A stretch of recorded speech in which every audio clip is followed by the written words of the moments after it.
옛날에 제가 신학교 다닐 때 저희 학교에 배도선 선교사님이 오셨습니다. 피터슨.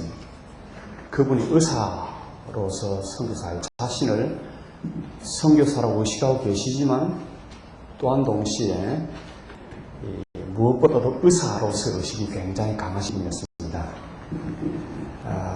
근데 이분이 신학교에 오셔가지고 의사와 목사 사이에 있는 그 이상한 긴장, 그것을 소개를 했는데, 저는 여기 와서 또한 동시에 그분이 신학교에서 느꼈던 정반대의 느낌을 저는 가집니다. 의사들의 관점이 있는 이 속에서 신학자의 관점을 가지고 온다는 것은 사실은 조금은 어색한 그런 것이 조금 있습니다. 그래서 배도선 선교사님이 지금부터 20년 전에 그분이 강의하셨던 그 모습과 정반대의 모습을 저는 가지게 되고요. 특별히 어떤 영역이든지 그 영역에서 하나님 나라를 이루기 위해서는 그 영역을 위한 성경적 근거를 찾아야 되는데, 성경적 근거가 무엇인가에 대해서 끊임없는 대화를 신학 분과와 또한 그 전공 분과의 관계를 가져야 된다. 저는 최근에 관심 가진 것은 예배에 관심을 가지고 있습니다. 그래서 예배가 무엇인가에 대한 성경적 근거에 대해서 새로운 각도로 접근하게 되었고요. 이제 여러분이 주신 이 기회를 통해서 인간이 무엇인가 하는 그 문제에 대해서 저는 새로운 각도로 보는 기회가 되었습니다. 그래서 5분 주제가 인격에 대한 것인데, 이 퍼스널리티에 대한 이 개념은 오늘 제가 설명하는 이 설명을 들으시면 알겠지만 약간 성경에서는 생소한 서양적 개념이라고 볼 수가 있습니다. 그 한 개인에 집중해서 개인을 철저하게 분석하고 해석하는 그것이 서양적 방식이고 서양에서 한번 시도한 어떤 그 시도라고 볼 수 있는데, 성경은 그렇게 인간을 어떤 퍼슨의 측면이 있지만은 훨씬 더 독특하고 다른 측면을 강조하는 면들을 오늘 아마 여러분 제 강의를 들으시면 아마 알 수 있으리라 생각합니다. 그런 면에서 조금은 다른 각도에서 제가 인격보다 인간에 대해서 다루게 되었고, 근데 아마 이것이 계속해서 실천 현장 가운데, 임상 현장 가운데서 사람을 다루는 그 다rum이 무엇인가 하는 것들을 그 기초를 놓게 되는 좋은 근거가 되리라 저는 생각을 합니다. 자, 잠시 읽으면서 제가 말씀을 드리겠습니다. 혹시 보신 분은 이쪽에는, 그래서 제가 조금 이따가 말씀드리겠지만은, 우리 한국 사람들은 지금 얼굴은 동양 사람인데 교육은 철저하게 서양식으로 돼가지고 바나나 식으로 되어 있기 때문에 우리는 지금 현재 서양 문화를 하고 있는 대로 어떤 것에 대한 정보, 지식, 소위 대상화된 지식을 얻기를 굉장히 소원합니다. 그래서 제가 유학할 당시에 어떤 사람 교수님들 어떤 논문을 발표할 때에 그 논문을 나누어 주지 아니하고 그 읽는 가운데 철저히 리딩해 나가는, 그런 가운데 그 모든 과정을 따라가는 이런 것들 속에서 익숙했는데, 지금은 하도 이 복사가 발달이 많이 하다 보니까 어떤 정보가 착 만들어지고 착 가지고 나 집에 가면 된다라고 생각, 이런 싸가지 없는 서양 문화 속에 지금 우리가 좀 살고 있는 것입니다. 그래서 이런 글들을 쓰는 데 있어서 참 조심스럽고 그런 면이 좀 있습니다.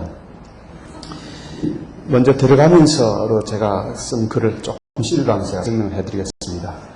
19세기는 전통적 사회에 엄청난 혁명이 준비된 시대였습니다. 이 시대를 여는 선두주자였던 사람들은 인간 사회에 대해서는 마르크스, 또 인간 내면에 대해서는 프로이드, 또 신 앞에 선 인간에 대해서는 키엘케골, 그리고 자연과 인간의 구분에 대한 근본적 차이를 없애야 되는 다윈 같은 사람이었습니다.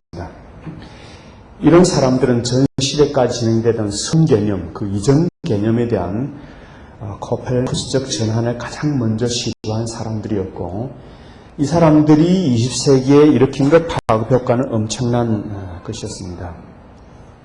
근데 그 중에 우리가 지금 관심 가지고 있는 인격과 관계된 면에서 그 중에서 프로이드를 필두로 잘 파악되지 않고 알 수 없다고 포기한 인간 내면 세계에 대한 근본적 탐구가 시작된 이후에 전통적 가치관을 가진 사회에서 두 가지 반응이 나타났습니다. 하나는 프로이드의 슬로건의 급진성과 그 유치함을 열렬히 환한 것이었고, 또 하나는 그 사상에 대한 어리석을 정도로 순진하게 부정하는 것이었습니다. 이런 극단적인 면들이 완전히 정리되지 않은 채로 21세기를 우리는 맞이하게 되었습니다. 여러분, 이것은 이제 마르크스에 대한 이해에 있어서도 그러하다 볼 수 있습니다. 마르크스가 가지고 있는 가장 큰 장점은 인간이 가지고 있는 사회에 대한 책임, 이 점을 나타낸 점에 있어서 마르크스는 굉장히 큰 장점을 가지고 있습니다. 그러나 이것을 하면서 그는 해결 철학을 뒤집어서 유물론적인 변증법적 역사관을 가졌기 때문에 이것이 근본 붕괴되는 원인이 되었다고 볼 수 있습니다. 그래서 우리가 마르크스를 읽고 마르크스 주의를 대하게 될 때 우리는 한편으로 그가 가지고 있는 그 임팩트를 귀하게 생각하지만 또한 동시에 그의 근본을 넘어가야 되는 이런 점들을 우리가 있다고 볼 수 있습니다.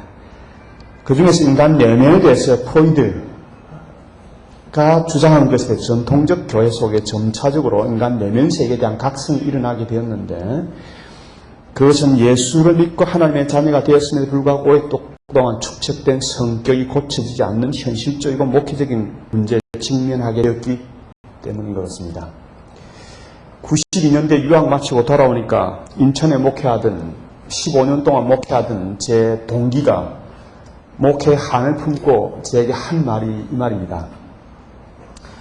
15년 동안 목회하고 거의 한 800명 교인을 담임하는 목회자였는데, 한마디로 목회가 뭐냐 요약하니까 개 같은 성격은 성령도 못 고치더라. 이것이 이제 그 15년 목회하고 난 다음 그분이 내린 결론이라고 볼 수 있습니다. 여러분, 우리 민족이 가지고 있는 아주 독특한 것은 한을 품은 민족, 한을 가진 민족이라는 것이, 이것은 다른 민족에 볼 수 없는 성격인 것 같습니다.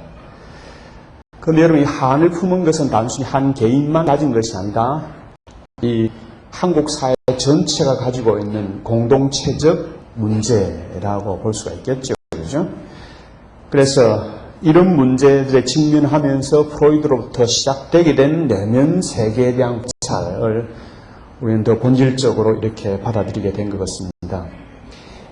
이런 인간 내면에 대한 관심을 가진 시대가 20세기 시행착오의 실험을 거쳐서 본격적으로 21세기에 시작되는 것 같습니다. 이런 상황 속에서 우리는 인간이 과연 누구며 어떤 존재인가에 대한 근본적 추구를 또다시 해야 할 것입니다.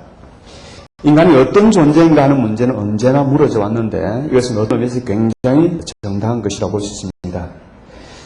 왜냐하면 인간 사회와 심지어 우주의 어떤 문제이든 인간이 어떤 존재인가 하는 문제와 근본적으로 관계되어 있기 때문에 그럽니다. 벌써 교재를 안 가신 분 벌써 2페이지에 넘어가고 있습니다. 걱정하지 마십시오. 교재 아무 상관없이 우리는 교재 10장이 가져봤자 뭐합니까? 그죠? 이 속에 진행된 내용이 훨씬 더 중요하겠죠. 그죠? 그런데 지금 우리는 인간이 어떤 존재인가에 대해 또다시 물어야 될 상황이 왔습니다. 그거는 현재까지 세계 문명을 근세 이후로 주도하는 서양 문화와 문명에 대해서 근본적으로 재점검해야 될 상황이 되었기 때문입니다. 여러분, 저는 늘 제 제자들에게도 그렇게 얘기하지만은 신학교를 마치고 난 다음에 일반적 사역을 해야 될 것이냐 아니면은 공부를 더 해야 할 것이냐, 그 문제에 대해서 주저하게 됐습니다. 왜냐하면 저는 원래 용기가 없는 사람이기 때문에 개척교회 한다는 것에 대한 두려움이 제 속에 있었습니다. 어느 정도의 대인 공포증이 제가 있었고요.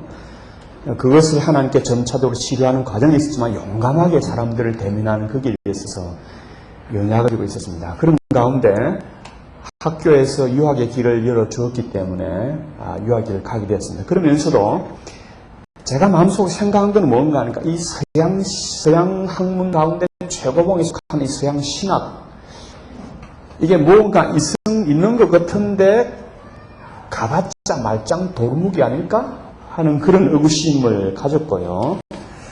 그래도 혹시나 하는 마음으로 10년 동안 한국에 한 번도 안 오고 5년 동안 화란에 앉아있고 5년 동안 영국에 앉아있다가 10년 나서 딱 돌아보니까 한국이 그렇게 많이 변한 거 있죠. 김포공항이 내리니까 그 쓰는 한국 사람들의 말들이 전부 다 북한 노동당 노농적의대가 하는 말처럼 그렇게 딱딱할 수가 없고, 그 부드러운 그 영국 사람들의 그 영어를 듣다가 오니까, 그죠? 그러니까 그 거친 사회 속에 제가 돌아오니까 정말 적응할 능력이 정말 힘들다는 것을 많이 알게 됐습니다. 그런데 여러분, 그것보다 힘든 건 뭐가 하니까, 제가 공부했다고 생각되는 10년 동안 북을 파면서 공부했던, 그것도 가장 어려운 부분만 택해서 공부한 그 오경 속에서도 10명, 20명 속에 27장, 기억기 19장을 연구한, 그것이 말짱 도루묵이 된 것이 아닌가 하는 그런 굉장한 허탈감에 빠진 것이죠. 그 이유는 제가 혹시나 하고 서양 문명의 최고라고 하는 신학을 해봤는데 공부하고 나니까 제 느낌은 뭐겠어요?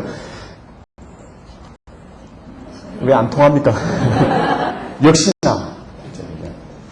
그래서 인간 영역, 인간 정신계, 인간의 삶 가운데서 작은 부분인 함성, 그것을 가지고 성경을 공부해본 그것밖에 되지 않은 것이 저의 모습이라는 걸 알겠습니다. 그런데 여러분, 공부를 하다 보면 제일 어려운 문제, 극복하기 힘든 문제에 부딪히게 되는데 그것은 여러분의 사화면에서 부딪히거나 인간관계에서 부딪히거나 똑같습니다. 그럴 때 제가 그 문제를 해결하는 방법은 여러분 해결하는 방법과 똑같았습니다. 제가 해결되지 않은 문제, 본문을 갖고 성경만 들고 도시락 넣고 한 달 내내 학교 다니면서 그 성경 본문을 찝어가지고 하나님 요게 해결 안 됩니다. 요걸 찝어가면서 한 달 내내 기도하니까 하나님이 그걸 뚫어주시더라고요. 그러니까 기도로 문제를 해결했지, 이게 이론적 공부를 많이 해서, 이론적 공부를 하기 위해서 성경을 공부하기 위해서 그렇게 많은 외국어를 공부하는 그 고통 속에서 문제가 해결된 건 아니었습니다. 그래 지나보고 나니까 허탈하고 허무한 거 있죠. 그러니까 이것은 단순히 신학만 문제 아니라 서양 문명 전체의 문제라는 생각이 듭니다. 20세기 동안의 근세의 제국주의가 물러가면서 이 페이지에서 세 번째 줄에 있는 내용입니다. 서양의 정치적, 경제적, 군사적 수탈과 같은 물질적 사회 우월감이 많이 없어지고 있지만 더 본질적으로 인간 개인의 가치와 문화에 대한 서양의 총체적인 우월성의 편견이 극복돼야 할 때가 21세기 때문에 그렇습니다. 이런 가운데 이제 인간이 무엇인가 하는 문제를 한번 물어봐야겠죠. 그런데 이런 문제에 대해서 근본적 대답을 주는 궁극적 권위가 무엇인가 하는 문제가 남아있습니다. 여기에 대해서 두 가지 과정을 거쳐야 됩니다. 하나는 어쩔 수 없이 두 가지 근본적 출발점 중에서 하나를 선택할 수밖에 없다는 것입니다. 첫째는 사람에게는 그 어떤 기준도 없으며 우리 인간을 현상 속에 그저 주어진 존재로만 이해하고 있는 것이고, 둘째는 명확한 기준으로서의 하나님이 계시며 그분이 성경을 통해 계시하신다는 것입니다. 이 두 가지 중에 하나를 선택하는 것은 논리적 설득의 차원에 있는 것이 아니라 우리의 믿음의 차원에 있고, 이건 어떻게 할 수 없는 요소라고 볼 수 있습니다. 여기 앉아있는 여러분과 저는 이제 우리는 하나의 믿음, 전자도 믿음이죠. 어떤 기준도 없다는 것도 믿음이죠. 이제 하나의 믿음 후자를 택한 입장에서 이 문제를 다루려고 합니다. 다시 말하면 우리에게는 하나님의 계시며 그 뜻으로서 성경의 궁극적 중요성을 인정하면서 인간의 본질을 새롭게 이해하려고 합니다. 두 번째는 여러분, 서양교회가 성경을 지난 2000년 동안 연구하고 이해한 인간 이해의 한계조차도 넘어가는 새로운 시도를 하는 과정입니다. 여러분, 그중에 종교개혁과 더불어 진행된 성경 이해가 주로 르네상스, 복고주의의 영향을 받아서 진행됐다는 사실이 좋은 점도 있지만 함께 어둡고 부정적인 그림자를 기독교에 짙게 그리웠습니다. 즉 동양의 책인 성경을 서양적 기준인 그리스 로마의 체계의 관점에서 보고 지난 400년 동안 연구한 것이 근본적 약점이죠. 그죠? 이런 지난 400년 동안의 세월에 궁극적 비판이 일어난 것은 20세기 중엽부터 고대 근동의 고고학이 발굴되고 해독이 되면서부터 였습니다. 동양의 책인 성경이 서양의 문서와는 근본적으로 다르다는 자각에 이른 것은 여러분 이게 쉽게 보여도 이것은 정말로 코페르니쿠스적 전환이라고 볼 수가 있습니다. 여러분 교회에 있는 목회자들 가운데 50대 되는 목회자들은 이전에 성경을 볼 때 이런 그리스 로마의 관점에서 성경을 분석한 것을 따라서 성경 연구한 그것으로 성경을 배우신 거예요. 여러분 그분들에게 물어보시면 목사님 신학교 다닐 때 오경을 어떻게 배웠습니까? 시편을 어떻게 배웠습니까? 하면 대부분 하시는 말은 나 별 배운 게 없어. 시간이 지나갔는데 왜 별 배운 게 없다고 여기는가 하니까 그때 분석했던 성경의 분석들이 대부분 다 서양적 기준을 가지고 분석하시고 그것은 성경의 틀에는 전혀 안 맞는 내용이기 때문에 그렇습니다. 저 자신도 그런 경험을 가졌죠. 그렇죠? 우린 여기에서 더 나아가서 고대 근동양의 책으로서 성경에 대한 이해는 이제 한 걸음 더 하나님에 대한 이해, 인간에 대한 이해, 사회에 대한 이해를 근본적으로 다르게 만들었다고 볼 수 있습니다. 즉 새로운 시작은 1980년부터 성경학에 대한 새로운 시작이 됐다고 볼 수 있습니다. 이제 21세기 본격적 의미에서의 내면 세계의 시대를 우리가 살기 시작하면서 성경의 근본적 메시지를 다시 들으면서 인간의 내면 세계에 대한 새로운 이해에 들어가려고 합니다. 그러나 이 글은 이 한 개인의 치유와 회복에 당장 써먹을 수 있는 직접적 기회가 되지 못하고 감정적인 기회밖에 되지 못할 수 있다는 한계를 안고 있습니다. 그럼에도 불구하고 근본적 출발점은 여전히 원리적 성경이기 때문에 우리는 이런 과정을 거쳐야 하겠죠. 그죠? 그래서 실제로 이런 인격적 문제에 임상에서 치유하시는 분들이 이렇게 개인적 관점에서 그죠. 이렇게 성경 이렇게 저렇게 보고 이렇게 적용하는 정도가 아니라 아주 성경 그 본문 자체를 치유적 관점에서 아주 세밀하고 예민하게 주석하고 이렇게 돌파에 들어갔는가 하는 그 문제는 또 다른 문제라고 볼 수 있습니다. 그럴 때 여러분 성경을 이해하던 이때까지의 관점과는 전혀 다른 관점으로 성경을 보고 적용을 해야 되죠. 예를 들어서 여러분 창세기 1장을 한번 볼까요? 창세기 1장을 여러분 보실 때 주로 여러분 서양적 관점을 따라 창세기에서 얘기하고 있는 날, 하루가 무엇일까라는 이런 관점에서 성경을 보곤 합니다. 하루가 24시간일까? 하루가 그죠? 천년일까? 중생대, 신생대, 쥐라기 이런 것일까라고 생각을 하는 관점에서 성경을 연구를 해왔죠. 그죠?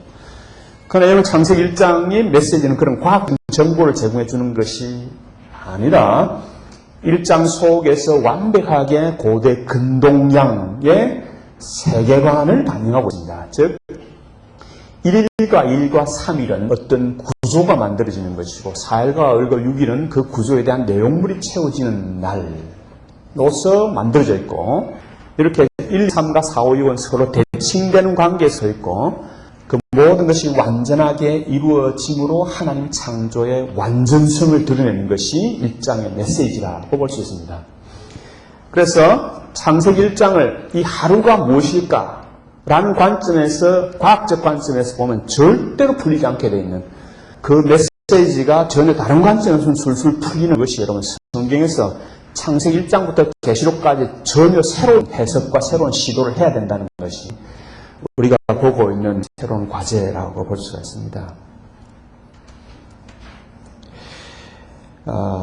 그러나 임상은 원리를 요구하고 다시 원리는 임상의 현실로 나타난 증거를 찾게 됩니다. 이 둘 사이에는 끊임없는 대화가 있어야 하나 사실상 신학과 심리학 또는 신학과 정신분석의 진정한 대화는 그렇게 많이 이루어지지 않았습니다.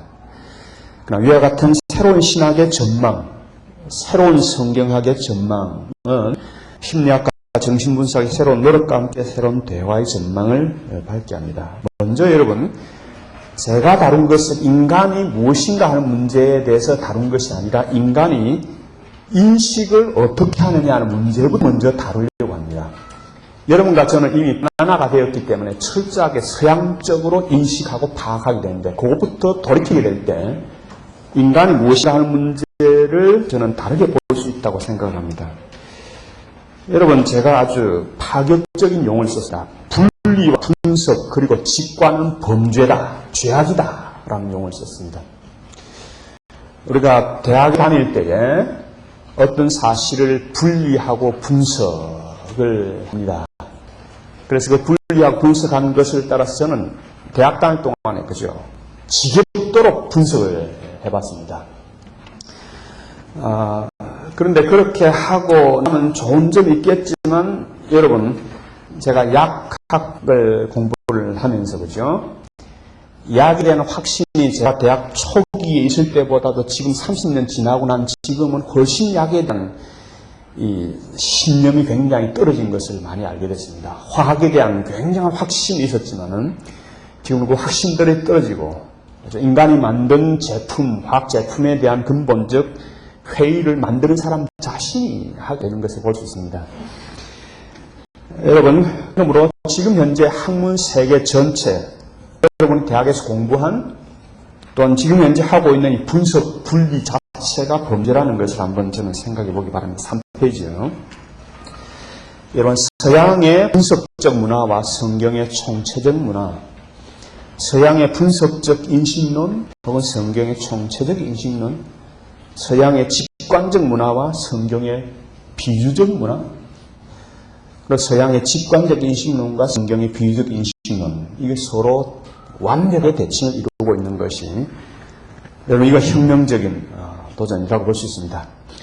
성경의 인격관 혹은 인간관을 알기 전에 먼저 성경의 인식론에 대해서 인간이 어떻게 인식하는가를 아는 것이 중요합니다. 여러분 인간의 인식과 파악과 알에 대해 성경이 어떻게 정의하는가를 아는 거죠. 그죠?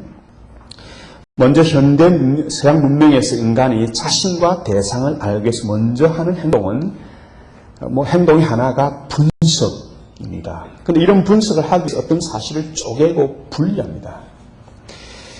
그런데 여러분 성경이 가진 인간 인식론은 분리와 분석이 우선적이지 않을 뿐 아니라 그렇게 분리와 분석하는 것이 이상하게 여기면 오히려 그런 행동 자체를 어리석게 여길 뿐 아니라 악하게 여긴다는 것입니다. 정확하게 말하자면 제가 조금 혁명적으로 표현하고죠. 정확하게 말하자면 종합과 총체가 동시에 진행되지 않는 분리와 분석은 죄악이며 범죄다라고 말할 수 있을 것입니다. 여러분, 저희 형님이 그 탐구력이 굉장히 많아가지고 고등학교 1학년 때 그죠 시계, 괴종시계 하나를 그냥 기계를 좀 배우니까 그죠. 이거를 분해를 하다가 다시 종합 못하고 완전히 쓰레기통에 집어넣은 그 사실을 전 지금도 기억합니다. 서양 학문 전체가 굉장히 무책임한 분리와 분석을 하고 종합은 나중에 그 어떤 사람이 하겠지라고 하는 그런 입장에서 굉장히 많이 보고 있습니다. 근데 이것 자체가 이제는 가만 놔둘 것이 아니라 이건 죄악이다라는 사실을 지적하는 것이 필요할 것입니다.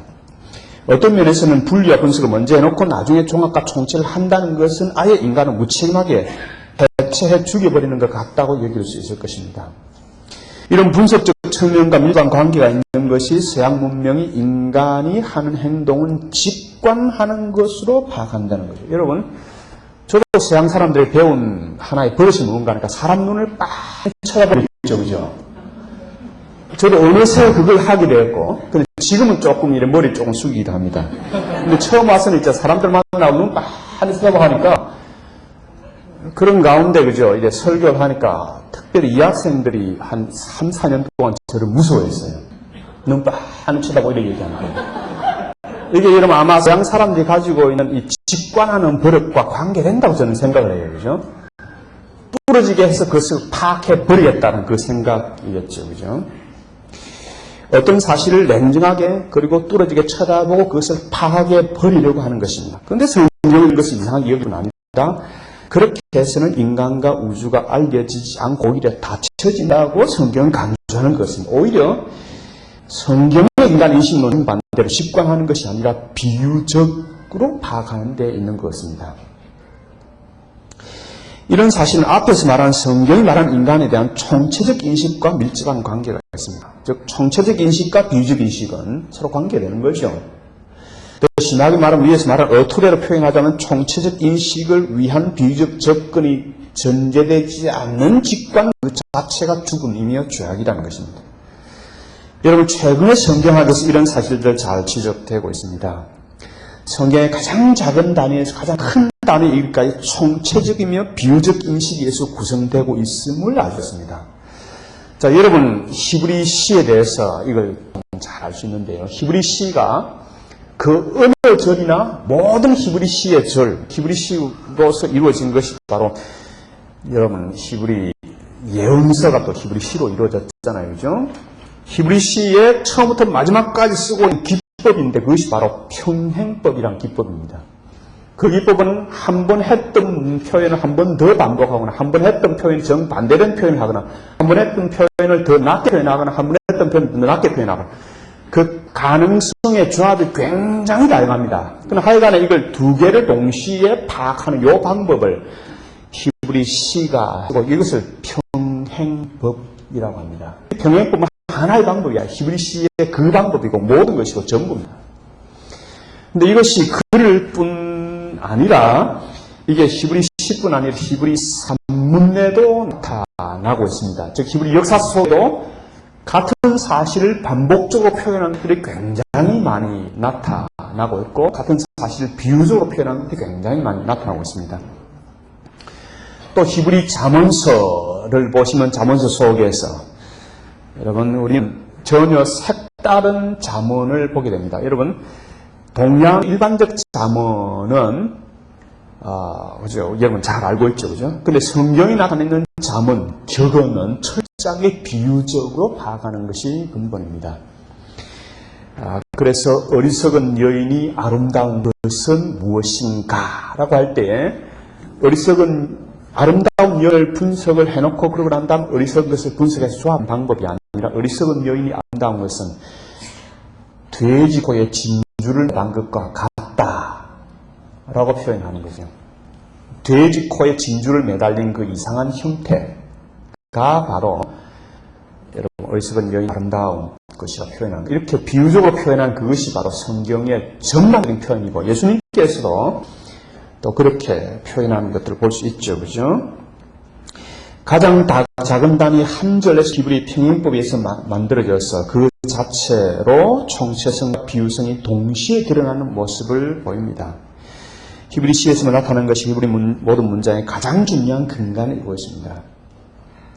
그뿐 아니라 가장 큰 단위의 하나인 책에 있어서도 그런 모습을 볼 수 있습니다. 예를 들어서 여러분 신명기 같은 책은 철저하게 중간에 핵심이 들어가 있는 굉장히 독특한 책이라고 볼 수 있습니다.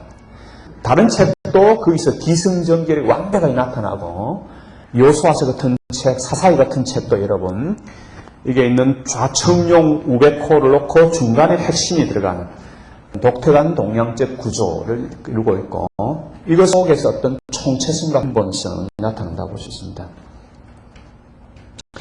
예수님이 하나님 나라에 대해서 말할 때 하나님이란 개념과 나라라는 개념으로 분리 분석하고 난 다음에 각 개념들을 직관하여서 설명하지 아니하셨습니다. 하나님 나라를 예수님께서 언젠지 비유로 한꺼번에 총체적으로 다루셨고 심지어는 비유가 아니면 말씀하지 아니하신다 라고 얘기하고 있습니다. 이것은 성경이 얘기하고 있는 그렇죠. 이 인식론이 다르다는 것을 나타내고 이것을 저는 여러분 이런 성경에 나타나는 고대 히브리인의 인식론을 저는 뭐라고 표현했는가 하니까 거울 인격체라고 표현했습니다. 거울에 미쳐놓고 자신을 파악하는 것이라고 볼 수 있겠죠. 그렇죠? 어떤 사물을 인식할 때 마치 거울에 그것을 비춰놓듯이 총체적으로 어떤 것을 빗대어 파악하는 것이라고 볼 수가 있습니다. 이것은 이 다음에 다뤄질 성경 인식론이 대상화된 서양 인식론과 다르다는 것과 아주 밀접하게 관련되어 있습니다. 조금 이따 대상화된 서양 인식론이 무엇인지를 그 다음에 표현을 할게요. 자, 여러분이 제 강의를 들을 때에 저에 대해서 그 교수라고 3인칭으로 표현하고 그 교수의 강의를 내가 알아보자라고 할 때는 이미 여러분은 저를 대상화한 것이고 멀리 미쳐놓고 보기 시작한 것이고 그것이 바로 성경 표현에 하면 그것이 죄악이란 것입니다. 저도 역시 강의 듣는 여러분에 대해서 저 앞에 있는 2인칭 여러분이 아니라 그 어떤 사람들로 파악이 될 때는 저는 여러분을 향해서 범죄 행위를 하는 것이 되겠죠. 자, 여러분 세 번째로 성경의 인격관 인식론에 두 번 나오는 것이 뭔가 하니까 여러분 아는 것이 힘이다라는 그 소위 유명한 슬로건에 대해서 생각해 보겠습니다. 제가 그래서 여러분 또 혁명적인 표어를 내걸었죠. 대상화된 지식. 그래서 여러분은 제가 그죠? 경상도 말로 쇠가 빠지게 타이프체가 여러분 손에 갖다 든 이것을 대상화해달라고 그 사람 어떻게 썼는가 보자 해서 이것을 가져간다고 할 때는 기분이 진짜 나쁘죠. 그죠? 제가 이것을 만들 때 애쓰고 노력했던 그것에 대해서 같이 서 있지 않을 때 그건 여러분 저는 하나 물건 취급당하게 되는 거죠. 그래서 여러분 강의할 때 저보고 강의 안 달라고 하는 사람들 그렇게 미운 거죠. 그 사실 자체가 아니라 서양적 문명을 따라가는 그 불이기 때문에 싫은 거 있죠. 그런데 여러분은 이미 이것을 경고를 제가 경고를 드렸기 때문에 이 글에 대해서 저에 대해서 대상화하지 않으리라 생각합니다. 대상화된 지식에 반대되는 것이 바로 일체화된 지식과 삶이고요. 대상화된 인간 대신에 나와 우리가 일체화된 인간관 그것을 성경은 이해하고 있습니다. 조금 어렵죠, 그죠? 근데 조금만 지나가면 쉬워져요. 대상화는 독재이며 죽이는 악이다. 여러분, 근대 서양문에서 가장 중요한 슬로건은 뭔가 아는 것이 힘이라는 거죠, 그죠? 근데 여러분, 아는 것은 힘이라는 이 슬로건이 연구를 중심으로 해서 17세기 이래 만들어졌는데, 이 안다는 것은 여러분, 실험과 관찰을 통해서 객관적으로 검증, 파악할 수 있는 것이 아는 것이다라는 것이에요, 그죠? 여러분, 여기에서 서양 문명의 자부심은 크게 달했고 지금 그것이 문화 각명 속에 탕배해 있다고 볼 수 있습니다. 그러나 우리는 여기서 서양 문명의 독서와 같은 요소가 포함되어 있다는 것을 보아야 합니다. 그것은 모든 것을 자기 중심으로 대성한다는 것이죠. 대성한다는 것은 나의 중심성, 나의 독재성, 나의 절대성을 전제로 하는 것이고 1인칭 나아가 3인칭 그것을 대상화시켜서 파악하는 거예요. 그렇다면 이 대상화된 지식은 독재적 지식이고 그런 지식은 결국 나의 앞에 서 있는 하나님의 형상 인격을 피폐하게 만들 뿐 아니라 그렇게 하는 자기 자신은 결국 파괴하고 말 것입니다. 인간은 이 택체로 절대로 절대자가 될 수 없기 때문입니다. 성경은 여기에 대해서 위의 논의와 관련된 전혀 다른 태도를 취합니다. 하나님 한 분 외에는 그 어떤 인격이나 사물을 객관적으로 바라볼 수는 없습니다. 객관적이란 말, 이거 죽여주는 말이죠. 인간은 다른 인간에 대해서나 심지어 사물에 대해서조차 대성화하는 것이 죄악인 것입니다. 심지어 하나님도 인간을 대성하지 않으십니다. 하나님도 이를 바를 때 그 녀석하고 하는 것이 아니라 너 나로 찾아오시지 그들 그라고 하지 않으시는 것이 하나님의 심정이라는 것을 아셔야 됩니다. 여러분 바울은 인간이 피조물들을 잘못 사용해서 우리는 이 피조물들을 참 하나님의 영광을 위해서 지금 사용을 하고 있습니다.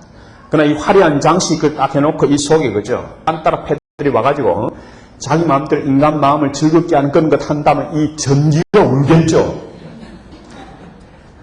이게 진짜 꽃인데 이 진짜 꽃들이 그 뒤에서 실제로 울고 있는 모습을 사도 바울은 보았다고 볼 수 있겠죠. 그죠? 피조물이 잘못 사용해서 피조물이 허무한데 굴복하는 것을 탄식하는 소리를 들을 수 있는 귀를 사도 바울은 가졌습니다. 그것이 바로 하나님의 마음이었죠. 그죠? 피조물이 운다 울어.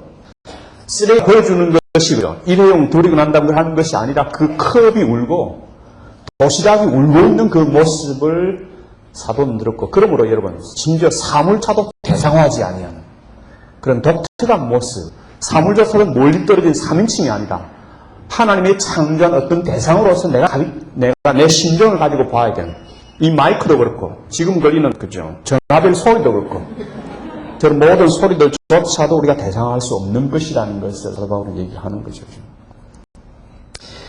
대신에 성경이 말하는 지식은 대상을 대상하는 지식이 아니라 그 대상과 대상을 파악하는 주체의 일체화된 가운데 소위 더불어 알게 되는 것을 말한다고 볼 수 있습니다. 히브리어의 야다, 알다라는 동사는 대상적 파악을 나타내는 것이 아니라 내가 그 사람을 그라스했다, 파악했다, 내가 끝까지 파악해버렸다 하는 것이 아니라 파악했다고 하는 순간 1초 지나면 그 사람은 또 다른 사람으로 변하잖아요. 나 그 사람 다 알아 하는 순간 그 사람은 또 다른 하나님께서 벼락 맞듯이 하나님과 벼락 맞듯이 그 사람이 새로운 사람이 될 가능성이 있죠. 그죠? 그럼 이전에 내 아는 사람을 그 사람을 파악하는 그 자체가 이미 그 사람을 죽이는 행동이라고 볼 수 있습니다. 여러분, 인식론적으로, 해설학적으로 그 사람을 죽이는 행위죠. 그죠? 날마다 새로운 인간, 내 파악에 들어오지 않는 그 존귀한 분이 바로 옆에 계신 여러분, 제 앞에서 강의 듣는 여러분, 또 여러분 앞에 강의하는 저라고 볼 수 있겠죠. 그죠?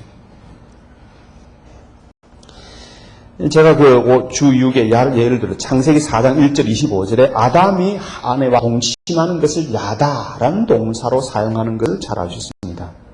아담이 그 아내를 알다 파악한 것이 아니라 아담이 그 아내와 하나된 가운데 서로를 알아간 것이 동침하는 것이고, 한국적으로 같은 친구를 쓴다, 동침하다는 표현 어느 정도 그 의미가 살아있다고 볼 수 있겠죠. 그죠? 그래서 여러분, 이게 히브리어에서 지각동사, 인식동사, 감각동사는 거의 대부분 부분적 의미에서의 인식과 파악이 아니라 총체적인 그 대상과 일체된 상태의 알아감을 의미하는 것이라고 볼 수 있습니다. 창세기 8장 1절에 보면 하나님이 노아를 번nem하시다, 자칼이라는 동사를 쓰는데, 이것은 단순히 네 그렇게 그래 있나는 것이 아니라 네가 그죠? 노아 방주 속에 들어가서 얼마나 고통스럽게 했느냐. 그때 유리가 없었기 때문에 얼마나 고통스럽겠습니까? 그 사실을 동조하시고 마음으로 하나 되게 하시고, 그리고 네가 아파하는 것들 아시고 내가 빨리 그 문제 해결할게 결단 내리는 그까지 다 포함된다는 것이 바로 이 권념한다, 자칼이라는 단어를 볼 수 있습니다. 동일한 표현이 출애굽기 2장 23절, 24절, 25절 하나님이 기억하시면 가는 데 나온다 볼 수 있겠죠. 그죠? 이런 의미에서 판단하지 말라. 너희가 하는 판단으로 너희가 헤아림을 당할 것이오의 의미가 단순히 다른 사람 평가하지 말라는 그런 의미보다 훨씬 더 포괄적인 차원에서 대상화 자체를 죽이라 라고 하는 그런 걸 볼 수 있습니다. 그런데 심지어 여러분 5페이지입니다. 서양 문명은 심지어는 하나님도 대상화시키고 있습니다. 서양 문명이 심지어 인간들이 하나님도 대상화하는 모습을 볼 수 있습니다. 하나님을 대상화하는 가장 핵심적인 작업을 하는 것이 바로 서양 철학, 그리고 무엇보다도 서양 신학이라고 볼 수 있겠죠. 여러분, 그래서 여러분 서양 신학을 다루는 서양의 대학의 신학부 속에서 굉장히 많이 불신학자들이 앉아있고, 불신학자들이 하나님에 대해서 자기 마음대로 그 3인칭으로 하나님을 대상화시켜서 표현하는 것들을 볼 수가 있습니다. 신학적 작업을 할 때 하나님에 대한 진정을 믿음을 가지고 관계를 가진 것이 필수적인 조건이 되지 않은 체계를 신학은 만들었습니다. 그러나 하나님에 대해서 생각해보고 하나님에 대해서 글 쓰면 된다는 거죠. 하나님은 죄송하지만 우리 지식 활동의 대상화의 대상이 아니십니다. 우리가 1인칭이 되어서 하나님을 3인칭으로 표현할 수 없고, 제가 지금 하나님을 3인칭으로 표현하고 있지만 사실은 저는 절대로 표현상으로 그렇지만 절대로 하나님을 3인칭으로 모시지 않고 내 앞에 계시고 내 뒤에 계시고 나의 전후를 두신 그 하나님 앞에 내가 서는, 그래서 강의 끝나고 난 다음에 강의하는 도중에라도 하나님에 대한 두려움이 내 속에 있고 하나님에 대한 사랑하는 마음이 내 속에 없다면 이 모든 것들은 베린 강의가 되겠죠. 그렇죠? 여러분, 하나님을 3인칭으로 이 글에서 표현한 순간에도 하나님은 언제나 2인칭으로 내 전후에 계십니다. 하나님에 대한 대상화 작업은 있을 수 없으며 있다면 그것은 허구에 불과하고, 그렇게 쓰여진 책들은 전부 다 쓰레기통에 들어가야 되겠죠. 그러면 하나님은 대상화의 대상이 아니라 우리의 경배를 받으실 분이시며 우리의 예배를 드리는 입장에서 우리가 만날 수 있으니 바로 그분이시라는 걸 볼 수 있습니다. 이게 서양신학의 근본적 실패라고 할 수 있습니다. 그 다음에 여러분 조금 더 이제 우리의 지금 관점인 그 내면세계 관계에 대한 좀 더 나아간 문제가 바로 네 번째 성경적 인격관의 세 번째 것이라고 했습니다. 나는 생각한다 그러면 존재한다 하는 이 데카르트의 것에 대해서 전혀 반대되는 1200년 전 데카르트보다, 그죠? 1200년 전에 여러분 아시는 유명한 어거스틴이 표현했던 것이 나는 죄를 짓는다 그러므로 나는 존재한다 라는 이것이 얼마나 혁명적이고 얼마나 성경적인가 하는 것들을 볼 수 있게 되기 바랍니다. 근세 서양 철학의 가장 중요한 기초를 세운 데카르트의 철학적 전제 우리는 누구나 다 합니다. 물론 여러분이 다 데카르트 철학을 따르지 아니한다 할지라도 그러나 하나는 인정한다. 그게 뭔가 나는 생각하는 존재, 이성적으로 파악하는 존재, 이건 대부분 다 많은 사람이 동의하는데 이 동의가 진짜 빌어먹을 동의라는 거죠. 그러나 그보다 무려 1200년 전, 데카르트가 1200년 전에 유사한 문제, 더 본질적으로, 그러면 더 현실적으로 씨름했던, 제가 여기에 더 본질적으로, 그러면서도 더 현실적으로, 정신분석학을 통해서 또 우리의 내면 세계를 바라보는 데 있어서 그것을 이성적 파악으로서 접근하는 것이 아니라 하나님 앞에서 죄 가진 존재로서 파악하는, 그래서 정신분석학 그 자체는 한계를 갈 수밖에 없는 것은 생각하는 존재로서의 인간으로 내가 그 사람을 파악하게 될 때는 그는 죄지는 존재로서 인간을 파악할 수가 없다는 것이 근본적 한계라고 볼 수 있겠죠. 그죠? 여러분, 그래서 여러분, 어거스틴의 이 철학은 훨씬 더 현실적이라는 것이라는 거죠.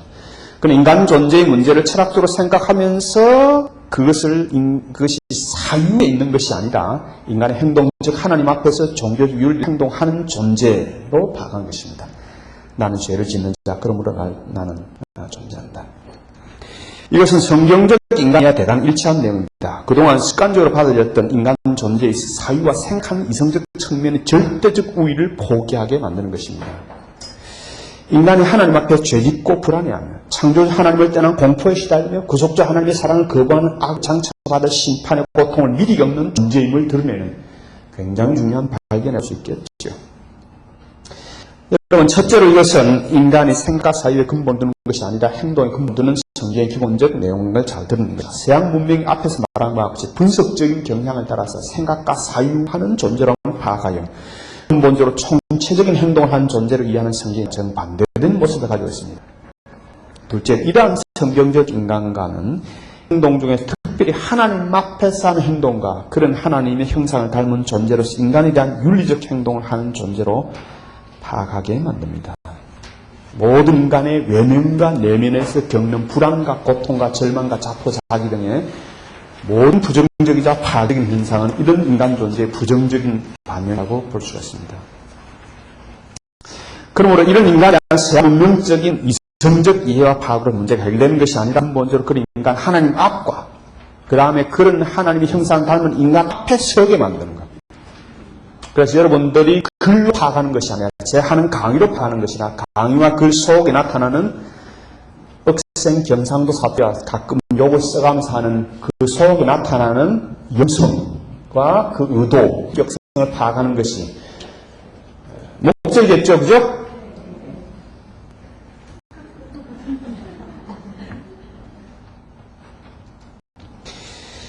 인간이 하나님 앞에 하나님이 대성하면서 절대 앞에 독재자로 서려는 모든 생각 그것을 벗어버리게 만들어야 하는 것입니다. 물론 이성적 파악은 될 수도 있습니다. 그러나 그런 파악에 절대로 요약당하지 않으시는 하나님을 깨닫고 그런 이성의 감옥에서 나를 해방하게 하신 2인칭으로 계신 내 앞에 계신 하나님 앞에 무릎 꿇어야 하겠죠. 그리고 동료 인간에 대해서 결코 이성적 대상화의 대상일 수 없는 존재임을 알고 더불어 알아가며 서로 죄를 시인하고 고백하는 모습 보아야 되겠죠. 시편 19편과 로마 7장에서 예를 들 수 있습니다. 시편 19편에서는 하나님의 토라를 알고 영감, 심지어 가르치는 율법의 교사나 제사장 같은 사람의 심각한 내면의 고통을 솔직하게 토로하고 있습니다. 오히려 자기 허물조차 깨달을 능력이 없는 인간, 목사님, 저 같은 사람, 마음속에 그동안 묶어둔 죄로 인한 죄책감에 사로잡히며 좀 더 나아가서 가장 깊은 곳 속에 죄의 성이 나를 사로잡는 현상을 목도하는 이것이 인간 존재의 근본적 모습이고 또 그 사실을 이성적으로 파악하고 고민하는 것이 아니라 내가 이렇네 하고 일기를 써나가는 것이 아니라 그걸 사실하고 하나님 앞에서 하나님 나 살려주소 라고 얘기하는, 하나님 앞에 가져가며 구속주 하나님의 해방을 갈구하게 되는 것입니다. 로마 7장 역시 10계명 중에서 가장 내면성을 다루는 10번째 계명과 맞틀이 인간의 모습을 나타냅니다. 10번째 계명이 뭐예요? 탐심을 품지 말라. 이게 바로 내면과 연결되는 거죠. 탐심을 품지 말라는 계명을 듣는 순간 탐심을 품은 마음이 생기는 역설적인 죄악된 인간의 몰이성, 즉 불합리한 모습을 1인칭 형식으로 고발하는 성경 중에서 가장 솔직한 형태의 고발이로 로마 7장 속에 있다고 볼 수 있습니다. 이제 본격적으로 새로운 인격관에 대해서 한번 생각해 보겠습니다. 성경의 인격관, 하나님 형상으로서 인간인데 첫 번째 영이신 하나님과 영인 인간의 문제예요.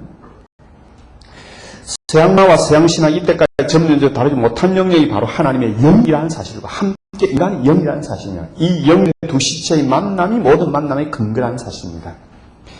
여러분 칼빈의 명제는 언제나 진리입니다. 신지식, 하나님에 대한 지식은 인간 지식의 기원이며 이 둘은 서로 상관되었다는 거죠. 그런데 하나님의 근본 측면, 영적 존재성에 있다는 사실이 그동안 등한시된 이유는 서양 문명에서 인간 존재의 합리성, 이성성에 근본적 가치를 두었기 때문이라고 볼 수 있습니다.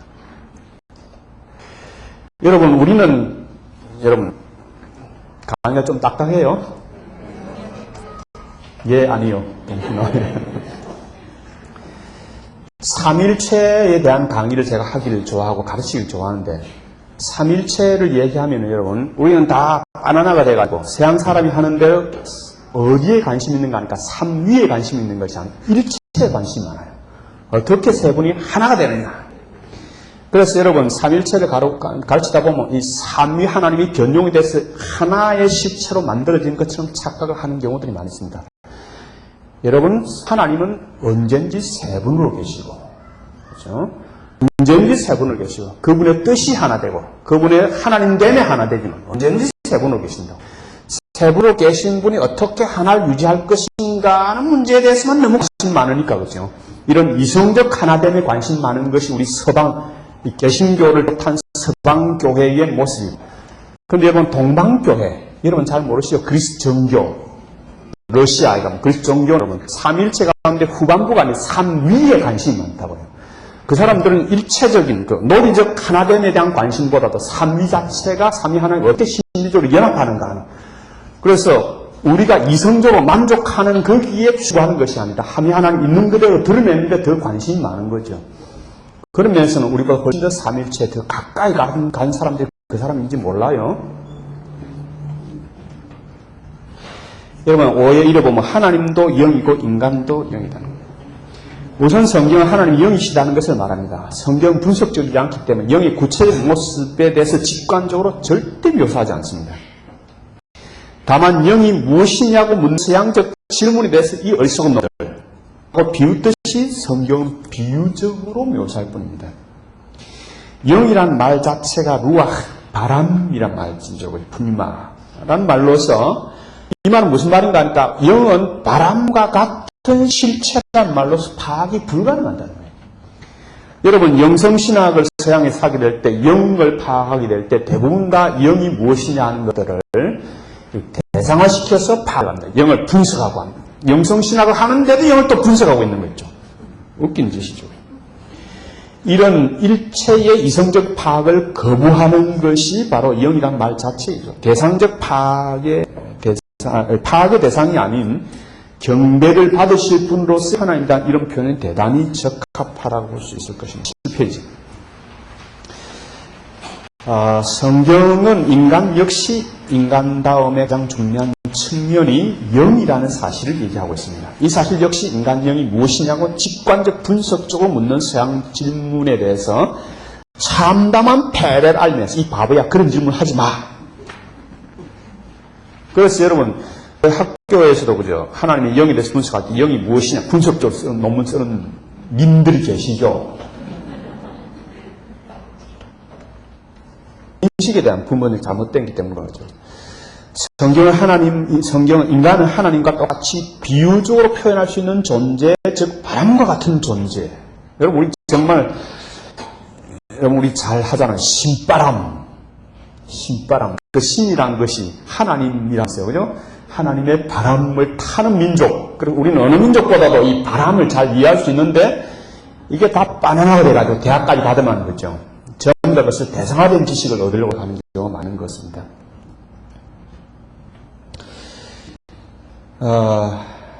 인간 역시 바람같이 파괴 대상이 아니라 존경과 경외심으로 관계하는 존재지, 파가는 존재가 아니라는 거야. 만나는 존재, 관계하는 존재지. 그래서 알아가는 존재지, 그죠? 만약 그래도 서양 사고의 미련이 남은 어리석은 사람들이 인간을 분석적인 방법으로 질문해서 인간의 영성이 무엇이냐고 묻는다면 이렇게 대답할 수 있겠죠. 인간 속에 하나님과만 관계하고 모든 다른 관계성과 행동을 좌우하는 좌소라고 억지로라도 표현할 수 있을 것입니다.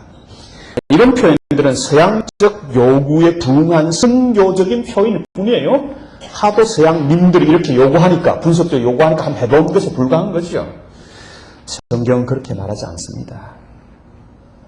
여기에 필요한 것은 서양적 요구 자체를 포기하고서는 그것이 바로 영된 하나님 앞에, 영된 바람 같은 하나님 앞에 바람 같은 인간이 서는 것이고, 이것이 바로 예배다라는 것입니다. 오히려 이 하나님의 영과 인간 영된 만난 예배다. 그 다음 여러분, 하나님이 누구신가? 또 혹은 사람이 누군가를 질문한다면 성경은 바람 같은 존재인 하나님과 바람 같은 존재인 인간의 만나는 현장으로 가자라고 대답할 것입니다. 존재에 대한 질문에 대해서 관계에 대한 대답이 주어지는 것입니다. 존재가 무엇이냐라고 물었는데 관계가 무엇이다라고 대답하는 거죠. 완전히 동문서답하는 거죠. 성경 그렇게 적어도 대답한다는 거죠. 질문한 입장에서 질문에 대답하지 않게 되면 대단히 답답할 수 있지만 대답하는 성경의 입장에서는 누구인가를 파악하는 행위를 당장 멈추라고 호통치는 것이겠죠. 그죠? 그리고 당장에 지금 하나님과 관계 속에 들어가자 축정하는 거죠. 진정한 인간관계 속에 들어가지 사람을 파악하지 말라는 거죠. 즉 질문 자체가 잘못된 것을 알리는 것입니다. 그럴 뿐 아니라 그런 질문하는 나의 존재 아니 나 자신 다른 인격체를 대상에서 파악하는 것을 멈추라. 지금 당장 멈춰. 이게 여러분 회개하는 거죠. 요한복음 4장에서 예수님과 수가성 우물가 여인의 긴 대화가 기록되어 있습니다. 여인의 남편대로 오라는 관계성의 질문에 대해서, 네 남편과의 관계에 대한 질문에 대해서 여인은 거짓하죠, 그죠? 그러나 그 여인의 남자와의 관계의 실체를 예수님께서 밝히자 여자 미꾸라지처럼 빠져나가는 대상화하는 지식에 대한 토론으로 예수님을 초대하죠. 예수님, 예루살렘에서 예배드린 거 옳은가? 아니면 이 성에서 예배드린 거 옳습니까? 여러분, 신학자 가운데 유명한 신학자가 불만이 많은 사람이라서 그런지 모르겠어요. 불투만. 유명한 신학자입니다. 이 불투만 밑에 있는 유명한 여자 학자가 있는데 에타 리너만이라는 학자가 있습니다. 둘 다 만이에요, 그죠? 에타 리너만은 탁월한 수제자가 되어서 불투만을 계승해 나갔습니다. 그런데 여러분, 이 에타 리너만 속에 있는 치명적인 약점, 바로 이 여자하고 조금 상황이 다르지만 어떤 약점이 있습니까? 테레비 중독에 빠진 여자. 테레비 한 번 그 빠져나가지 못하는 거죠. 그리고 연속극이 늘 생각이 나보죠. 그 다음 프로가 생각나는. 그 다음에 술 중독에 빠진 여자인 거죠. 신약 성경이 머릿속에 들어가 있는 그 사람인데도 성경과 하나님에 대해서 대상화된 지식을 가지고 있을 뿐이지 하나님과의 관계 가운데 한 번도 안 들어갔어. 철저하게 술과 테레비에 중독된 그 피폐해진 그 영혼, 탁월한 신학자가 신학을 제대로 못한 어떤 선교사 청년에 의해서 관계를 가지고 있는 그 청년에 의해서 그 신학자가 변해졌습니다. 그리고 자기 선생이 가졌던 모든 그 비신학과 신학을 쓰레기통에 다 집어넣고 새로운 사람으로 변모됐습니다. 이것이 여러분 극단적인 얘기는 이 여자 마찬가지죠. 그죠? 예루살렘이 여러분 여기 저거 다 돌아봅시다. 헛소리 하는 거죠. 그러나 예수님은 이런 대상적 인식이 초대 또는 이 대상화적 그죠? 이 대화의 초대에 응하지 않으시고 예배의 본질을 드러내셨습니다. 하나님은 영이심으로 예배하는 자는 엔 푸니마티 카이 알테이아, 영과 진리로 나아가야 된다는 것을 알립니다. 하나님 영이심으로 예배하는 자도 자신이 영으로서, 사람으로서 서야 할 것을 나타낸다고 볼 수 있습니다. 대상화 파악이 아니라 만남과 관계로서 인격적 서로 대화하는 것의 중요성을 나타냅니다. 다시 이것을 우리가 조금 일부 후퇴돼 서양적으로 표현해 보자면 하나님의 깊은 자소로서의 하나님의 영성과 인간의 깊은 자소로서의 영성이 만나는 것이 바로 예배라고 할 수 있겠죠. 그죠? 그러면 이런 인간이 하나님 앞에 할 수 있는 행위는 경배와 예배와 무릎 꿇음밖에 없을 것입니다. 그래서 하나님의 영, 성령이 우리 영으로 더불어 우리가 하나님의 자녀를 증언하는 목소리를 가장 중요한 증언으로 우리 신자는 받고 있는 거겠죠. 이런 예배가 파괴되고 상실, 형식화되고 없어질 때 인간은 가장 극심한 내면적, 외면적 고통과 어려움을 겪게 됩니다. 개인적 차원에서뿐 아니라 사회적 차원과 역사적 차원에서 이것을 얼마든지 볼 수 있습니다. 그리고 이러한 차원의 진정한 예배의 회복만이 인간의 본질적 위치로 회복이 가능하게 하는 것이라고 볼 수 있습니다. 세 번째로 영된 인간의 만남과 영된 인간과 영된 인간의 만남과 교제가 인간성의 극치라고 볼 수 있겠죠. 이런 영된 하나님과의 만남을 하는 인간끼리는 다시 그런 경험을 한 영끼리의 만남을 가장 최고의 가치를 지닌 것으로 볼 수가 있고, 여기 오신 분들 가운데서 탁월한 서양 공부를 하신 분들이 제 논문을 여러 가지로 분석하고 이해를 한다 할지라도 저는 그 속에서 제 마음 깊숙이 속에서 고민하는 문제에 대해서 이 강의 속에 표현 안 된 것들을 나눌 수 있는 그런 마음이 없으면 우리는 우리 서로에 대해서 대상화하고 서로를 죽이는, 독을 서로 품는 그런 행위가 하지 못한다는 저는 잘 압니다. 그래서 우리는 영과 영의 만남 속에서 최고의 가치가 있고, 그 속에서 이제 다른 만남, 육체적 만남, 악수를 한다든지, 함적 대화를 한다든지, 감정적으로 노래를 같이 부른다든지, 이지적인 의지를 가지고 여샤샤하고 만들어낸다니, 모든 만남은 근본적으로 이런 만남의 부차적 사원에 불과할 것입니다. 우리끼리 이런 만남이 없을 때 인간은 본질에 있어서 소외됩니다. 결국 소외돼서 대적이 되고. 네 번째로 인간 내면 세계, 요게 이제 우리와 함께 봐야 될 여러분이 관계된 문제라 볼 수 있겠죠. 그죠? 인간 내면 세계는 영의 세계에 대한 반영이다. 여러분, 내면 세계에 대한 설명을 할 수 있는 길들이 지금까지는 신학적으로 불가능했습니다.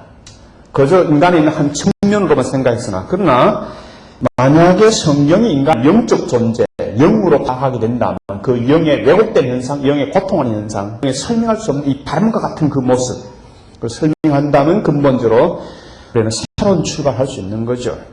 20세기부터 본격적으로 열리기 시작한 내면세계 혹은 무의식세계에 대해서 우리는 합리적으로 이성적으로 묘사하려고 노력합니다.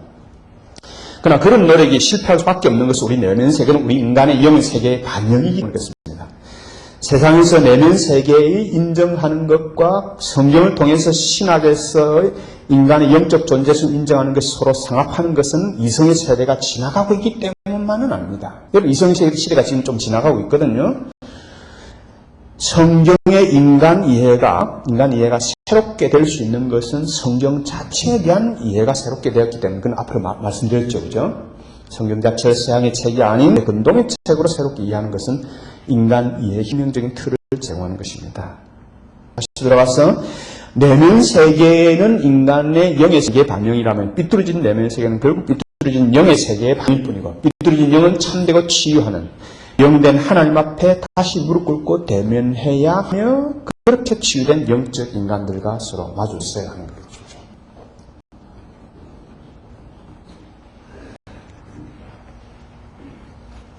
그 다음 여섯 번째로 하나님 형상으로서 인간은 공동체 하나님과 공동체 인간이라.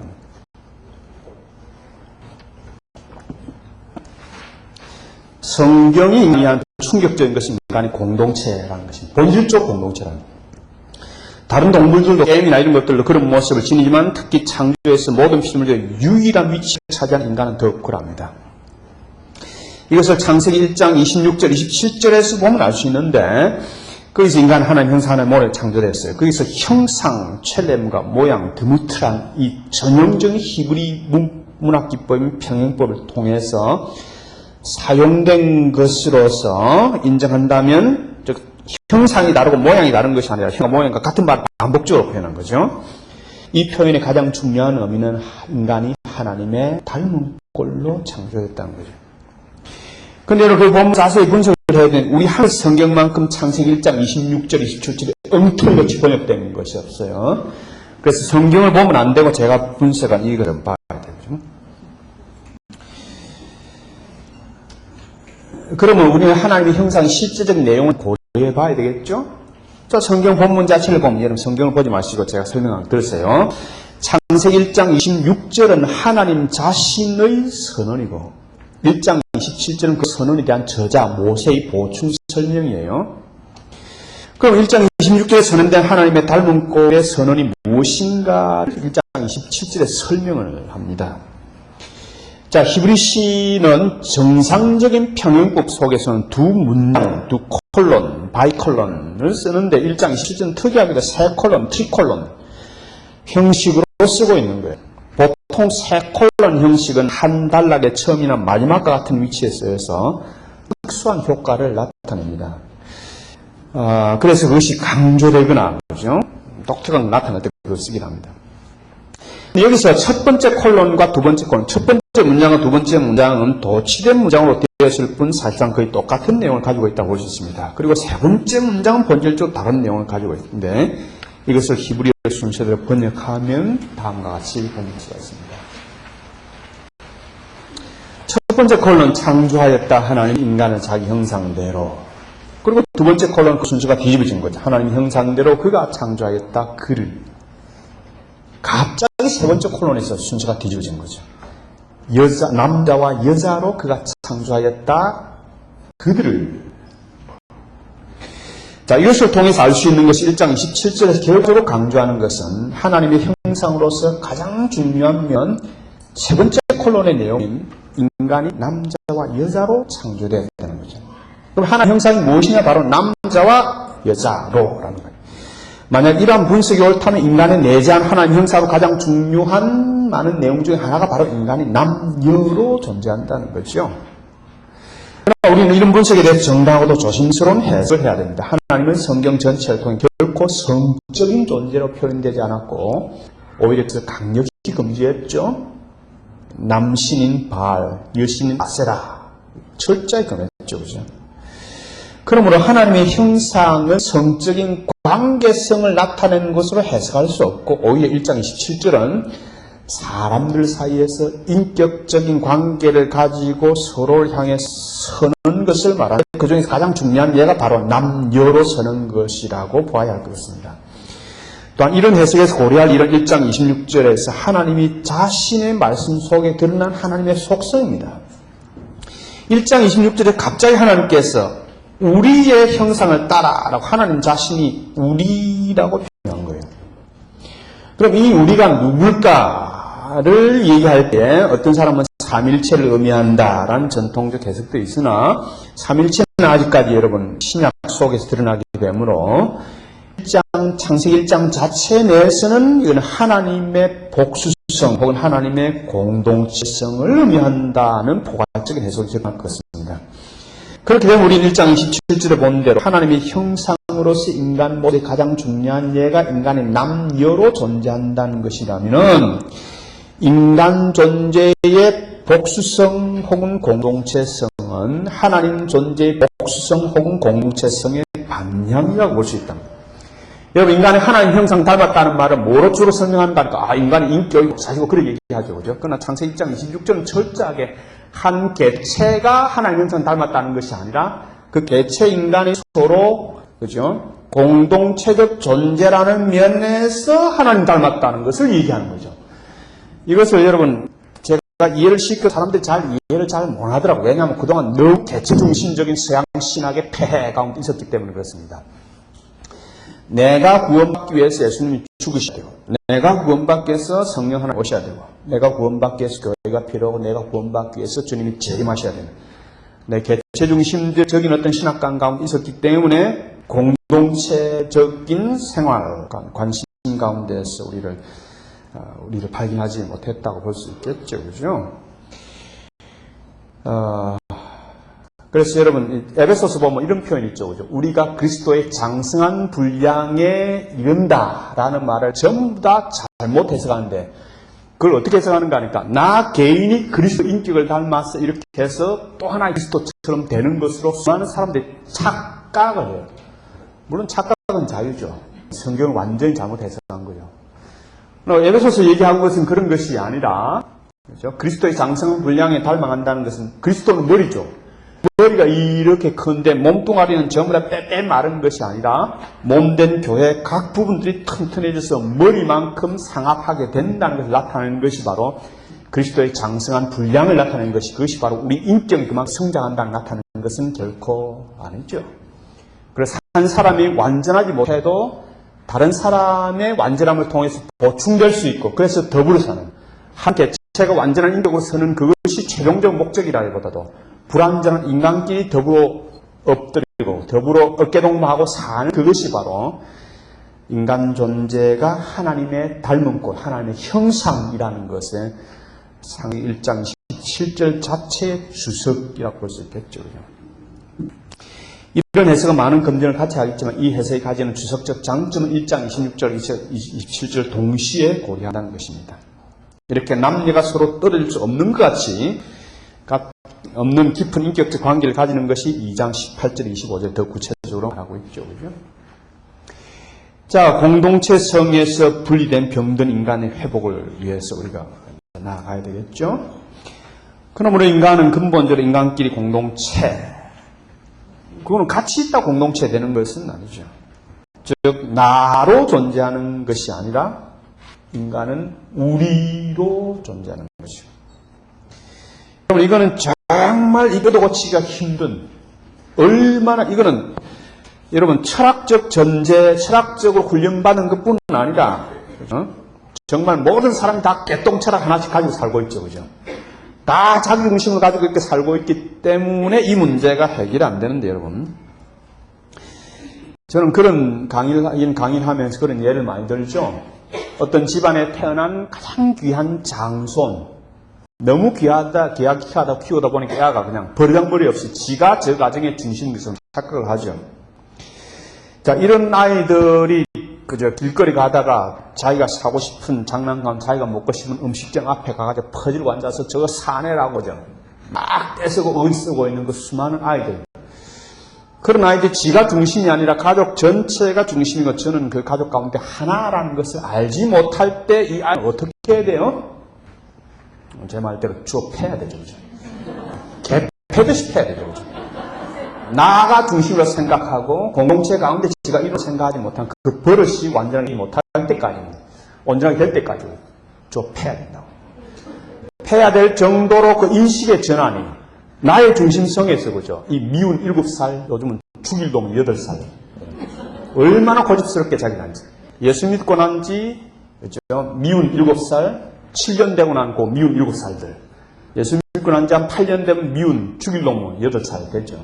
자기를 중심에서 파악하는 모든 파악들. 이런 것들 속에서 버리장머리를 고치기는 너무너무 힘들고, 그죠? 다리 몽디를 풀어놔야 되죠. 아가 정신을 차리는 그런 상황까지 가는 것들이 너무 많이 있죠. 여러분, 이것이 개인적 문제뿐 아니라 이게 문화 전체 가운데서 그렇게 근본적인 변화를 시도하는 것이 여러분 얼마나 힘들고 어려운가를 여러분 저 자신이 지금 많이 느끼고 있는 거죠. 인간의 내면의 병리적 현상은 모두 이런 인간끼리 진정한 공동체성의 상실에서 기여하는 것이죠. 부모와 자식 간의, 부부가 또한 형제 간에, 또 다른 사람 간에 내가 그녀를 향해서 지배화가 대상화의 과정으로 서는 것이, 대상으로 서는 것이 아니라 우리 즉 공동주체로 서는 과정이 상실돼요. 어떻게 공동주체를 만들 것인가? 내가 아니라 우리라는 주체를 우리는 어떻게 만들 것인가에 대해서 우리는 너무너무 무능한, 너무너무 무식한, 그래서 항상 나로 서 있고, 내가 어떻게 치유되고, 내가 어떻게 온전되고, 내가 어떻게 천국갈 것인가. 인간 존재의 창세기 1장 26절, 27절에 하면 인간이 하나님 형상 닮은 게 뭐라고? 인간의 인격적 그 아이라는 거죠. 인간이 하나님을 닮은 거란 건 뭔가 인간이 공동체로 선다는 그것이 인간이 하나님을 닮을 것이다. 성경이 뭐 그렇게 얘기하면 그렇게 알아들었어. 딴소리 하지 말고. 많은 사람들이 그렇지만 그럼에도 불구하고 내 생각엔 내 경험에 있다. 자꾸 지경과 그런 거 나오는 거죠. 그러면 그 다음에 얘기 안 하죠. 그 백날 해봐라 문제 해결되는 거. 인격의 문제의 본질은 공동체 문제이고 공동체 속에서 그 문제가 해결되는 거죠. 더 근본적으로 공동체 인간은 공동체 하나님 앞에 서는 것이죠. 인간개체, 인간사의 외면적, 내면적 병리현상 모두 이것이 괴리된 가운데 나타나는 것이라고 볼 수 있습니다. 아무리 영성이 탁월한 사람도 같은 시대를 살고 같이 살아가는 공동체 속에서 역할을 하지 아니하면 사실은 어떤 역할을 할 수 없는 거죠. 그런데 더 중요한 것은 그런 공동체 인간들만이 존재한 것이 아니라 공동체 하나님과 만남과 관계 가운데 살 때 근본적 문제가 해결되는데 6.3 그럼 공동체 하나님과 공동체 성격이고 공동체 인간이 맺는 것이 바로 언약이라는 거죠. 이제 이런 공동체 하나님과 공동체 인간은 단순한 만남과 관계로 서는 것이 아니라 여러분 굉장히 큐티할 때 좋아하는 말 뭐죠? 너 하나님 만났니? 여러분 철저하게 19세기, 20세기 그 실존주의 철학의 용어라고 너 하나님 만났어? 죄송하지만 저는 웃기는 소리죠. 그렇죠? 만남이 아니라 단순한 만남과 관계가 아니라 역사 속에서 실존 철학은 우리가 하여금 역사를 증발하게 만듭니다. 그러나 이 역사 속에서 이 현실 속에서 일정한 공적이고 법적인 관계 속에 들어가는데 그것이 바로 언약, 이 빼도 박도 못하는 언약 가운데 들어가는 거예요. 하나님이 우리와 함께 쇠고랑 차신 거죠. 공동체 이스라엘과 공동체 하나님이 쇠고랑 타시는 하나님이 손에 막심한 행동을 하셨죠. 그죠? 결혼한 마누라 때려 죽일 수는 없고 이 마누라 늘 데려다니면서 주어 패면서도 다시 안고 사랑한다 해도 주어 패면서도 하는 그 골치 아픈 행동을 하나님이 인간과 이스라엘과 하신 거죠. 그죠? 여기에서 언약은 단순한 약속이 아니에요. 그리고 혹은 좋은 행동에 대한 선물도 아니고요. 명령이 아니라 인격 당사자 간의 공적 관계를 법적으로 맺는 것이고 최초로 하나님이 인간 공동체와 맺은 언약 주전 1400년경에 시내산에서 공동체 하나님과 공동체 인간이 이스라엘 사이에 맺은 것이고 이것이 바로 시내산 언약, 시내산 브리트라고 하는 거죠. 여호와께서는 이제 이스라엘의 하나님 대신 이스라엘 이제 여호와의 존귀한 백성 서울라가 되는 것이고 이제부터 하나님과 이스라엘 사이의 언약의 역사가 진행되고 이제부터 알콩달콩 하나님 공동체, 인간 공동체 알콩달콩 살아가는 그 뒤질고 또 한 번 뒤질고 다시 그냥 그죠 부부싸움 해가지고 방 날아가고 창문 깨지고 그러다 다시 다 붙이고 나서 I love you 다시 하는 그런 역사가 진행되는 거죠. 예수님 사역 이후에 이제 공동체된 삼위 하나님 영적 이스라엘과 동일한 언약을 새롭게 체결하시고 새 언약을 체결하시고 이제 역사를 진행하고 계시고 그것이 우리가 지금 사는 현장이지. 19세기, 20세기에 영향받은 그죠? 한 인간이, 그죠? 인간이 인격적으로 성숙하게 되어서 죽을 때쯤 돼 인간이 슝 하고 하늘나라에 올라가는 그런 것이 아니라 우리가 하나님 앞에 구원받자마자 나의 방주 같은 하나님의 현실적, 역사적 공동체 속에 들어가서 그 속에서 치유받고 그 속에서 회복받고 그 속에서 하나 되고 그 속에서 하나님과 언약 관계를 유지하는 그것이라 볼 수 있겠죠. 인간의 병리 현상은 회복되고 고쳐질 가능성 이 새 언약이 위해서 주어진 하나님의 나라 속에 주어지게 됐습니다. 창조주, 구속주 되시는 공동체 하나님이 지극히 낮으셔서 이 쓰레기 같은 공동체 인간인 이스라엘과 언약을 맺은 거죠. 이 속에서 이 역사 속에서 인간의 소유하던가 고민과 범민과 싸움의 문제가 근본적으로 해결되고 여러분들 생각 인간의 내면 문제뿐 아니라 지금 9.11 사태, 북핵 문제, 모든 문제가 바로 이 공동체 속에서 해결될 수가 있습니다. 나가면서 우주의 3대 탄식, 피조물의 탄식, 인간의 탄식, 그리고 성령의 탄식. 19세기부터 인간의 내면의 탄식과 고통 소리를 인류는 제대로 듣게 되었습니다. 그죠? 20세기에 들어와서 환경 문제를 통해서 자연의 탄식과 고통 소리를 제대로 듣게 되었습니다. 그러나 이 우주에는 또 하나의 탄식과 고통 소리가 들리는 것을 성경은 말합니다. 그것은 삼위 하나님의 한 분이신 성령 하나님의 탄식이십니다. 우리가 그렇게 지금 이 세미나에서 관심하는 인간 내면의 탄식 소리, 이제 고독한 소리가 아님을 드러나게 되었습니다. 환경도 신음하는 걸 들으면서 우리는 환경이 우리의 동지라는 것을 알게 됐습니다. 그러나 그 중에서도 우리를 위한 목소리는 공동체 하나님 한 분이신 성령 하나님이 우리와 함께 탄식하고 신음하시는 것입니다. 그뿐 아니라 인간의 고를 향하여 공동체 하나님의 또 한 분이신 성자 예수님이 우리를 위해서 친히 간구하고 계신다는 소리에 우리는 궁극적 소망을 얻습니다.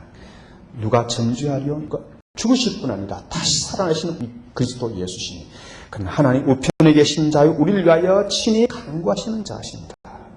이런 공동체 하나님의 합심한 사역은 내면세계의 고통 가운데 있는 공동체 인간과 자연 속의 궁극적 소망을 가지도록 무한한 위로를 줍니다.